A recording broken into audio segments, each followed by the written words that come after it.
میں بلبلاتا ہوا دوہرا ہو گیا۔ اس نے نیچے سے گھٹنے کی ٹھوکریں میری ٹھوڑی پر ماری۔ میرے منہ سے ایک اور کرا نکل گئی اور میں اچھل کر سیدھا ہو گیا۔ اس نے مجھے سنبھلنے کا موقع دیے بغیر میرے منہ پر 2 گھونسے جڑ دیے۔ تیسرا گھونسا میں نے اپنے بائیں ہاتھ پر روکا۔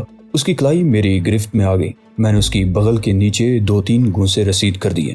ہر گھونسے پر وہ مینڈی کی طرح پھدک پڑتا۔ آخری گھونسا میں نے اوپر بازو اور کندھے کے جوڑ پر مارا۔ وہ ضرب زیادہ شدید تھی۔ میں نے اس کی کلائی کو دونوں ہاتھوں سے پکڑ لیا اور اس کے بازو کو مروڑتے ہوئے خود بھی گھوم گیا۔ اس کے منہ سے پہلی مرتبہ کراہیں خارج ہونے لگی۔ وہ قدرے نیچے کو جھکا ہوا تھا۔ میں نے آہستہ آہستہ گھوم کر اس کے پیٹ میں زوردار ٹھوکر ماری اور ساتھ ہی اس کا بازو چھوڑ دیا۔ اس مرتبہ وہ چیخ اٹھا۔ میں نے اسے سنبھلنے کا موقع دیے بغیر اس پر حملہ کر دیا۔ وہ ٹھوکریں کھاتا اور اچھلتا رہا۔ میں نے اسے ایک اور ٹھوکر ماری تو میرا پیر ایک پتھر پر رپٹ گیا۔ میں لڑکھڑایا اور اپنے آپ کو سنبھالنے کی کوشش کی مگر کامیاب نہ ہو سکا، اور اس موقع سے آتما رام نے پورا فائدہ اٹھایا اور مجھ پر گھونسوں اور ٹھوکروں کی بارش کر دی۔ اس میں شبہ نہیں کہ اس میں بے پناہ طاقت بھری ہوئی تھی، لیکن چونکہ یہ کھلی جنگ تھی، دوسرا کوئی مداخلت کرنے والا نہیں تھا، اس لیے مجھے اس کا مقابلہ کرنے میں دشواری پیش آ رہی تھی۔ مجھے اس پر برتری بھی حاصل تھی کہ جسمانی طور پر اسے ہلکا ہونے کی وجہ سے میں اس کے مقابلے میں زیادہ پھرتیلا تھا۔ 2-3 گھونسے کھانے کے بعد میں نے اس کی ٹانگ میں ٹانگ پھنسا دی۔ وہ نیچے گرا تو میں بھی اس کے ساتھ ہی گرا۔ ہم دونوں ایک دوسرے سے گتھم گتھا جاڑیوں میں لڑکتے رہے۔ اس دوران مجھے اس کی تھوڑی سی پٹائی کرنے کا موقع مل گیا تھا، لیکن آخر کار اس نے مجھے پیروں پر اٹھا کر اچھال دیا۔ میں پشت کے بل پتھروں میں گرا۔ میرے منہ سے کراہ نکل گئی، لیکن میں نے سنبھلنے میں دیر نہیں لگائی۔ آتما رام بھی سنبھل چکا تھا۔ میرا خیال تھا کہ وہ دوبارہ مجھ پر حملہ ور ہوگا، لیکن اس نے جیپ کی طرف دوڑ لگا دی۔ وہ فرار ہونے کی کوشش کر رہا تھا۔ میں نے بھی اٹھ کر اس پر چھلانگ لگا دی اور اسے ٹھیک اسی وقت کمر سے پکڑ لیا جب وہ ڈرائیونگ سیٹ پر بیٹھنے کی کوشش کر رہا تھا۔ میں اسے کمر سے پکڑ کر پیچھے کھینچ رہا تھا۔ اس نے دونوں کوہنیاں پیچھے کی طرف چلائیں۔ ایک کوہنی کی ضرب میری پسلی پر لگی تھی۔ میں کراہتا ہوا پیچھے ہٹ گیا۔ وہ پھر سیٹ پر جھک گیا۔ میں اب تک یہی سمجھتا رہا تھا کہ وہ بھاگنے کی کوشش کر رہا ہے، لیکن جب وہ سیدھا ہوا تو اس کے ہاتھ میں تقریباً 3 فٹ لمبا لوہے کا ایک راڈ دیکھ کر میں اچھل پڑا۔ آتما رام کے پاس کوئی چاقو یا پستول وغیرہ نہیں تھا اور یہ راڈ لینے کے لیے ہی جیپ کی طرف لپکا تھا۔ اس نے راڈ کو دونوں ہاتھوں میں پکڑ لیا اور چیختا ہوا حملہ ور ہوا۔ میں بڑی پھرتی سے ایک طرف ہٹ گیا۔ اگر یہ راڈ میرے سر پر پڑتا تو میرا بیجا سڑک پر بکھر چکا ہوتا۔ میرے ایک طرف ہٹ جانے سے وہ اپنی جونک میں آگے نکل گیا۔ میں نے اس کے کولے پر زوردار لات رسید کر دی۔ وہ چیختا ہوا منہ کے بل سڑک پر گرا، مگر اس نے اٹھنے میں بھی دیر نہیں لگائی تھی۔ میں جیپ کے بانٹ کے قریب ٹیک لگا کر کھڑا ہو گیا۔ وہ ایک بار پھر دوڑتا ہوا مجھ پر حملہ ور ہوا۔ میں اس مرتبہ بھی جھکائی دے کر اپنے آپ کو بچا گیا۔ لوہے کا راڈ جیپ کی ونڈ سکرین پر لگا اور سکرین ایک چھناکے سے چور ہو کر بکھر گئی۔ اس مرتبہ بھی مجھے موقع مل گیا۔ میں نے پھرتی سے نیچے جھک کر اسے ٹانگوں سے پکڑ کر اٹھا لیا۔ میرا خیال تھا کہ میں اسے کھینچتا ہوا پیچھے لے جاؤں گا، مگر اس نے ٹوٹی ہوئی ونڈ سکرین کے فریم کو پکڑ لیا۔ میں نے اسے کچھ اور اوپر اٹھا کر پیچھے کی طرف اچھال دیا۔ وہ الٹی کلابازی کھاتا ہوا بانٹ کے دوسرے کنارے پر پشت کے بل گرا۔ اس کے منہ سے چیخ نکل گئی اور وہ جیپ کی دوسری طرف جا گرا۔ میں نے بھی جیپ کے اوپر چڑھ کر اس پر چھلانگ لگا دی۔ اس طرح گرنے سے آتما رام کو شدید چوٹ لگی تھی۔ میں اسے سڑک کی ڈھلان پر رگیدتا ہوا ایک بار پھر جاڑیوں میں لے گیا۔ میں نے ایک بات خاص طور پر نوٹ کر لی تھی کہ اب وہ مقابلے کے بجائے مزاحمت کر رہا تھا، لیکن اسے ایک موقع مل گیا۔ اس نے دونوں پیر میرے پیٹ پر جما کے پیچھے اچھال دیا۔ میں پشت کے بل پتھروں پر گرا اور میرے منہ سے کراہ نکل گئی۔ آتما رام ایک طرف کو دوڑا لیکن پھر رک گیا۔ میں نے اسے جھکتے ہوئے دیکھا۔ میں اس وقت اٹھنے کی کوشش کر رہا تھا کہ آتما رام سیدھا ہو گیا۔ اس نے دونوں ہاتھوں میں وزنی پتھر اٹھا رکھا تھا۔ اس نے پتھر کو سر سے بلند کر لیا۔ میں نے بڑی پھرتی سے جیب سے ریوالور نکال کر یکے بعد دیگرے 2 فائر کر دیے۔ دونوں گولیاں آتما رام کے سینے میں لگی۔ وزنی پتھر اس کے ہاتھوں سے چھوٹ کر اس کے قریب ہی گرا اور وہ بھی کچھ دیر تک کٹے ہوئے درخت کی طرح لہراتا رہا، پھر دھڑام سے نیچے گرا اور ڈھلان پر جاڑیوں میں لڑکتا چلا گیا۔ میں پھرتی سے اٹھ کھڑا ہوا۔ چند لمحے آتما رام کی طرف دیکھتا رہا۔ اس کی آتما رخصت ہو چکی تھی اور بے حس و حرکت شریر رہ گیا تھا۔ میں نے وہاں وقت ضائع کرنا مناسب نہیں سمجھا اور جیپ کی طرف لپکا۔ موٹر سائیکل کی بجائے اب میں نے جیپ کو ترجیح دی تھی۔ سیٹ پر ٹوٹی ہوئی سکرین کے کانچ کے ٹکڑے بکھرے ہوئے تھے۔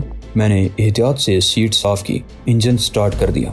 آتما رام مجھے تلاش کرتا ہوا اس طرف آ نکلا تھا۔ اس کے آدمی چاروں طرف پھیل گئے ہوں گے، ہو سکتا ہے کہیں پر گولیوں کی آواز بھی سن لی گئی ہو۔ میں جیپ کو تیز رفتاری سے اسی طرف دوڑاتا چلا گیا جس طرف اس کا رخ تھا۔ میرا خیال تھا کہ کوئی مناسب جگہ دیکھ کر جیپ چھوڑ دوں گا۔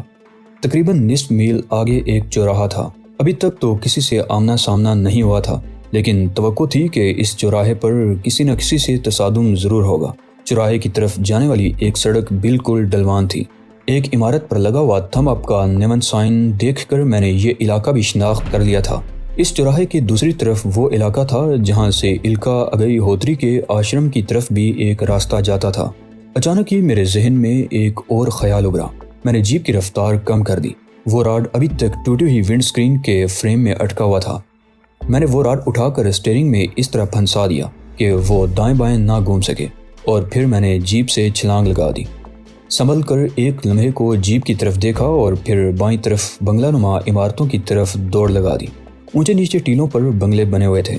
میں دوڑتا رہا۔ میرا رخ بھی اسی چوراہے کی طرف تھا، مگر میں سڑک کے متوازی دوڑتا رہا تھا۔ اس طرح میرے اور سڑک کے بیچ تقریباً 200 گز کا فاصلہ حائل ہو چکا تھا۔ زوردار دھماکے کی آواز سن کر میں ایک لمحے کو رکا۔ میرا خیال تھا کہ وہ جیپ یا تو چوراہے کے وسط میں بنے ہوئے گول چبوترے سے ٹکرائی تھی یا دائیں بائیں سے آنے والی کسی اور گاڑی سے ٹکرائی تھی۔ میں ایک بار پھر دوڑنے لگا اور آخر کار سڑک پر پہنچ گیا اور مڑ کر چوراہے کی طرف دیکھنے لگا۔ چوراہا وہاں سے تقریباً 300 گز دور تھا۔ وہ جیپ بائیں طرف سے آتی ہوئی ایک کار سے ٹکرائی تھی۔ ہو سکتا ہے اس تصادم سے کار میں سوار کوئی زخمی ہوا ہو یا مر بھی گیا ہو۔ دھماکہ بہت زبردست تھا، جس کی آواز میں نے دور سے سنی تھی۔ چوراہے کے چاروں طرف کچھ دکانیں تھیں۔ ابھی شاید 10 بھی بجے نہیں تھے۔ تمام دکانیں کھلی ہوئی تھیں اور لوگ جائے حادثہ پر جمع ہو رہے تھے۔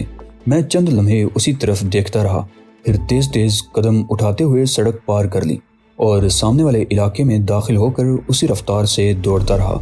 اب مجھے بھاگنے کی ضرورت نہیں تھی۔ آتما رام کے آدمی اگر چوراہے پر موجود تھے یا پہنچ بھی گئے ہوں گے تو وہ لوگ مجھے اسی طرف تلاش کریں گے جس طرف سے جیپ آئی تھی۔ یہ جیپ آتما رام کی تھی۔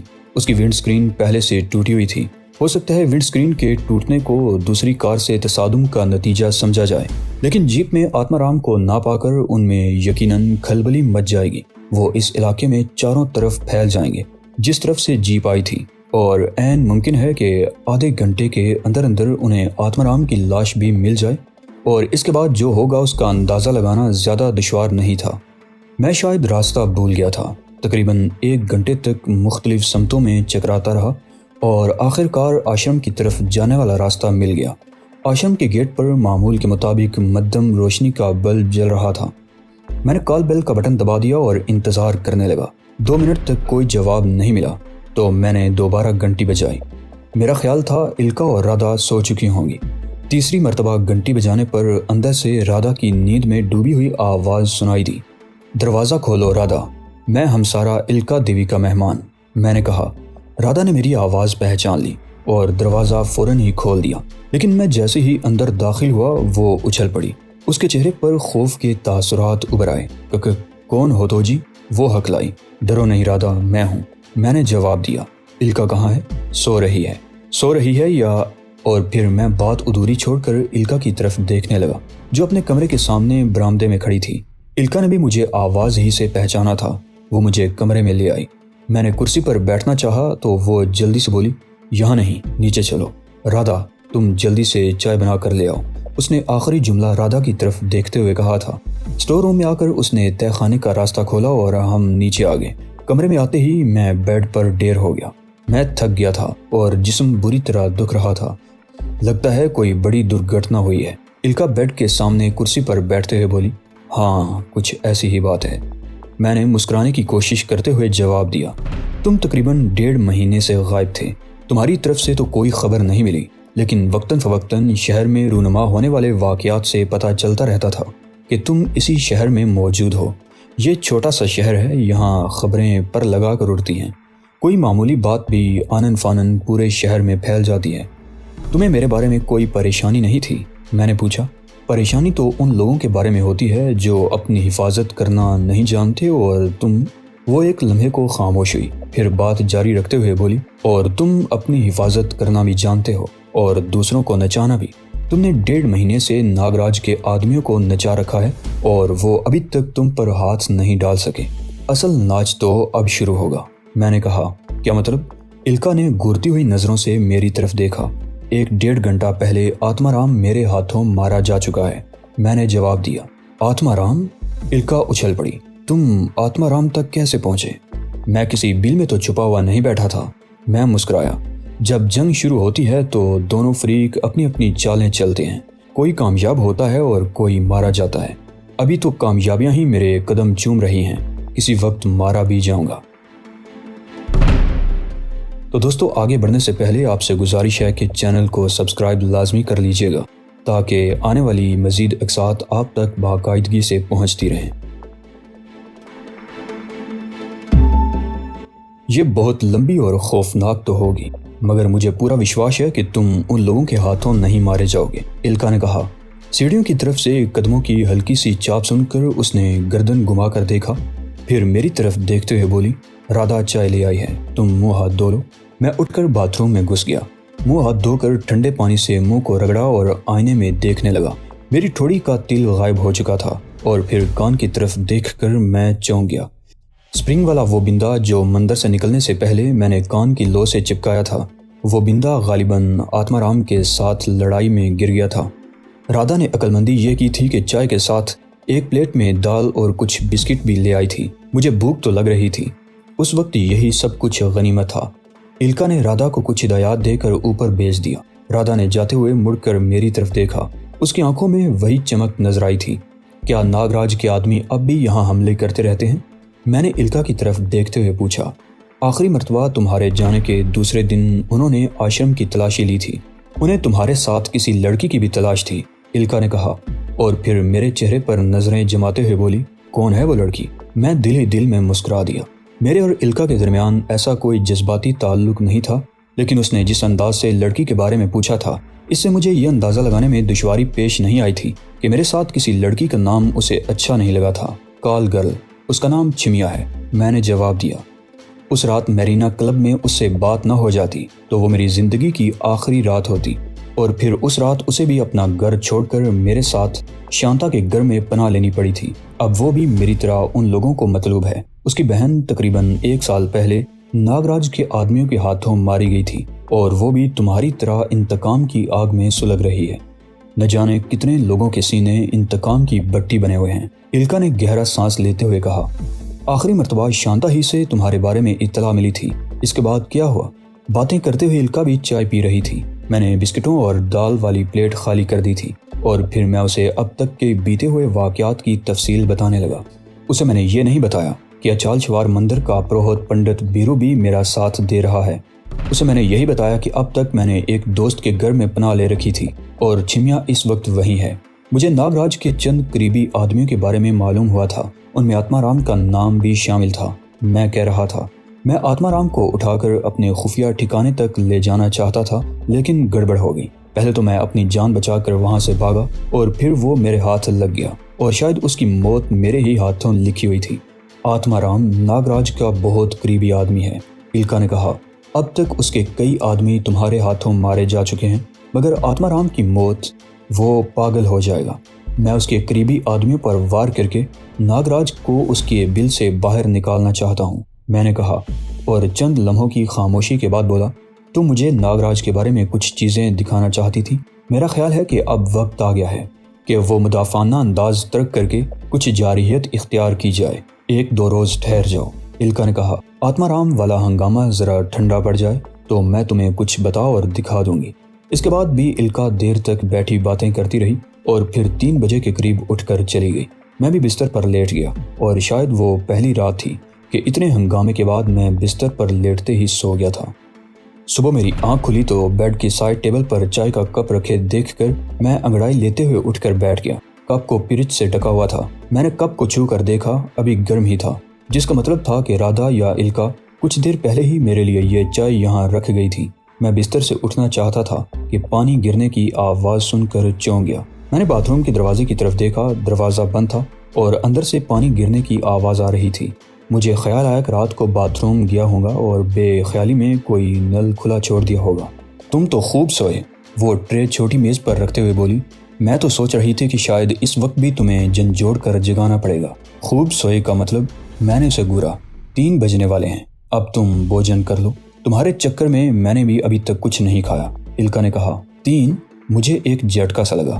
صبح جب میں اٹھا تھا تو 9:30 بج رہے تھے، اور اس کے بعد چند منٹ کے عرصے میں جو کچھ بھی ہوا تھا اسے مجھے ٹائم کا کچھ اندازہ نہیں ہوا تھا۔ میں چادر لپیٹے اٹھ کر باتھ روم میں گھس گیا اور کپڑے پہن کر کمرے میں آ گیا۔ الکا پراٹھے اور آلو کی بجیا بنا کر لائی تھی۔ بجیا بڑی شاندار تھی اور بھوک بھی لگ رہی تھی۔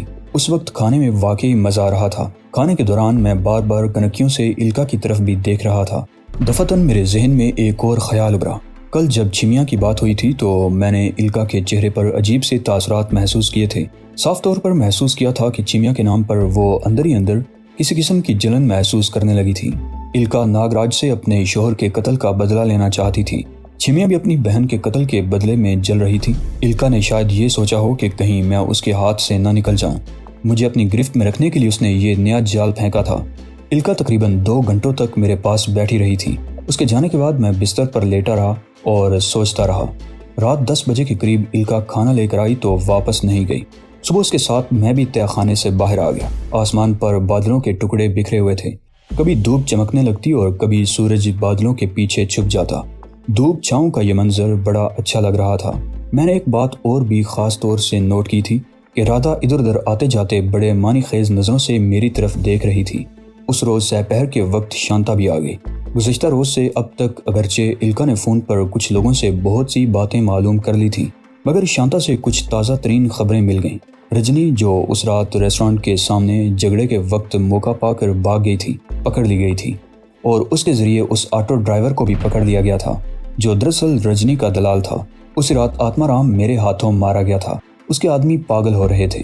ظاہر ہے انہیں کچھ معلوم نہیں تھا، وہ کیا بتا سکتے تھے۔ ان دونوں کو تشدد کر کے ہلاک کر دیا گیا تھا۔ آٹو ڈرائیور نے انہیں یہ بتا دیا تھا کہ میں اس کے آٹو پر کہاں سے سوار ہوا تھا، اور اب وہ لوگ مجھے اس علاقے میں تلاش کر رہے تھے۔ الکا بھی شانتا کے ساتھ چلی گئی تھی۔ اس نے کہا تھا کہ وہ شام ہونے سے پہلے لوٹ آئے گی۔ ان کے جانے کے تقریباً 1 گھنٹے بعد میں آشرم کے آخر میں بارادری میں بنے ہوئے چھوٹے سے مندر کے سامنے کھڑا تھا کہ رادھا بھی وہاں آ گئی۔ کیا دیکھتے ہو بابو؟ اس نے میرے قریب ہوتے ہوئے پوچھا۔ میں دیکھ رہا ہوں کہ تم لوگوں کے کتنے بھگوان ہیں، میں نے کہا۔ کوئی بھولا ناتھ ہے، کوئی گنیش دیوتا، کوئی ہنومان، کوئی ناگ دیوتا، کوئی لکشمی اور کوئی شیروں والی۔ یہ تو سب پتھر کے بت ہیں، بھگوان تو من میں ہووت ہے، رادھا نے جواب دیا۔ رادھا نے بڑے پتے کی بات کہی تھی۔ پتھر کے یہ بت تو محض اپنی تسلی کے لیے تراش لیے گئے تھے۔ بھگوان تو من میں ہوتا ہے۔ ہم مسلمان ہیں، خدا کو نہیں دیکھا مگر خدا پر یقین رکھتے ہیں۔ عقیدہ، ایمان اور ایقان ہی تو سب کچھ ہوتا ہے۔ میں وہاں کھڑا رادھا سے باتیں کر رہا تھا کہ گیٹ کے باہر کوئی گاڑی رکنے کی آواز سنائی دی۔ اس کے ساتھ ہی 2 آدمیوں کے زور زور سے بولنے کی آواز بھی میری سماعت سے ٹکرائی تھی۔ میں اچھل پڑا۔ رادھا کا چہرہ بھی دھواں ہو گیا۔ میں اس کمرے کی طرف لپکا مگر رادھا نے میرا ہاتھ پکڑ لیا۔ وہاں جانے کا وقت نہیں ہے، ادھر آؤ۔ وہ مجھے کھینچتی ہوئی بارادری والے چبوترے کے پچھلی طرف لے گئی۔ یہ چبوترا تقریباً 3 فٹ اونچا تھا۔ اطراف میں سفید ماربل کی سلیں لگی ہوئی تھی۔ وہ چبوترے کے قریب بیٹھ گئی اور ایک سل پر ہاتھ رکھ کر اسے ایک طرف دھکیلنے کی کوشش کرنے لگی۔ اس پتھر کو اس طرف دباؤ، یہ اپنی جگہ سے ہٹ جائے گا، جلدی کریو، رادھا نے سرگوشی میں کہا۔ میں دونوں ہاتھ سل پر رکھ کر ایک طرف دبانے لگا۔ ذرا سی کوشش سے وہ سل سلائیڈنگ ڈور کی طرح ایک طرف سرک گئی۔ اندر جاؤ جلدی، رادھا بولی۔ میں جلدی سے اس خلا کے اندر اتر گیا۔ اوپر سے وہ چبوترا 3 فٹ اونچا تھا، لیکن نیچے سے بھی 2-3 فٹ مزید گہرا تھا۔ اس طرح زمین سے چبوترے کی چھت کی اونچائی تقریباً 5 فٹ تھی۔ اوپر جس جگہ مورتی رکھی ہوئی تھی وہاں کسی جگہ سے ہلکی سی روشنی اندر آ رہی تھی۔ نیچے اترتے ہی میں نے وہ ماربل کی سل کھینچ کر اس کی جگہ پر فٹ کر دی اور جیب سے ریوالور نکال کر دیوار سے ٹیک لگا کر کھڑا ہو گیا۔ میرا قد 5.5 فٹ سے نکلتا ہوا تھا، اس لیے مجھے کچھ جھک کر کھڑے ہونا پڑا تھا۔ اسی وقت اس مندر کی چھت پر لٹکی ہوئی پیتل کی گھنٹی کی آواز سنائی دی۔ یہ گھنٹی رادھا نے بجائی تھی۔ اس کے فوراً ہی بعد گیٹ کی کال بیل کی ہلکی سی آواز بھی سنائی دی تھی۔ رادھا نے بڑے زور سے گیٹ کا کنڈا کھولا تھا۔ وہ غالباً 2 ہی آدمی تھے جو اندر آ گئے تھے۔ وہ دونوں باری باری رادھا سے کچھ پوچھ رہے تھے۔ ان کی آواز تو سنائی دے رہی تھی مگر باتیں سمجھ میں نہیں آ رہی تھی۔ میں دیوار سے ٹیک لگائے کھڑا تھا۔ میری گردن دکھنے لگی تھی اور آخر کار میں نیچے بیٹھ گیا۔ یہ جگہ لمبی چوڑی بھی اتنی ہی تھی جتنا اوپر چبوترا تھا۔ اور وہ چبوترا 10-12 فٹ کا تو ضرور ہوگا۔ میں اسے چبوترے کا تہہ خانہ ہی کہوں گا۔ اوپر مورتی کے قریب کسی سوراخ سے بہت مدھم سی روشنی اندر آ رہی تھی، لیکن وہ روشنی ایسی نہیں تھی کہ کچھ نظر آ سکتا۔ تاریکی تو تھی ہی مگر گھٹن بالکل نہیں تھی۔ چھت والے اس ایک سوراخ کے علاوہ شاید کوئی اور بھی ایسی جگہ تھی جہاں سے ہوا آ رہی تھی۔ تو دوستو، یہ تھی آج کی ایپیسوڈ۔ مجھے امید ہے کہ یہ ایپیسوڈ بھی آپ کو بہت پسند آئی ہوگی۔ آپ سے گزارش ہے کہ اگلی اقساط دیکھنے کے لیے چینل کو سبسکرائب لازمی کر لیجئے گا اور نیچے کمنٹ کر کے اپنی آراء کا اظہار لازمی کریے۔ ملتے ہیں اگلی ایپیسوڈ میں، تب تک کے لیے اللہ نگہبان۔